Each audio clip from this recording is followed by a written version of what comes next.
বিসমিল্লাহির রহমানির রহিম। قال الله تعالى উদউনি আস্তাজিব লাকুম। আল্লাহু তাআলা বলেন, তোমরা আমাকে ডাকো, আমি তোমাদের ডাকে সাড়া দিব। قال النبي صلى الله عليه وسلم الدعاء هو العبادة।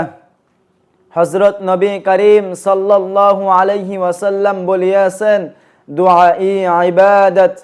عن أبي هريرة رضي الله تعالى عنه قال قال رسول الله صلى الله عليه وسلم إن لله تعالى 99 اسما من أحصاها دخل الجنة। হযরত আবু হুরায়রা রাদিয়াল্লাহু তাআলা আনহু হইতে বর্ণিত, তিনি বলেন যে রাসূলুল্লাহ সাল্লাল্লাহু আলাইহি ওয়াসাল্লাম বলিয়াছেন, আল্লাহু তাআলার 99টি নাম আছে, যে উহা মুখস্থ করিবে সে জান্নাতে প্রবেশ করিবে। সুবহানাল্লাহ। আল্লাহু তাআলার 99টি নামের ভিডিওটি দেখতে আমাদের দ্বিতীয় পাঠ দেখুন।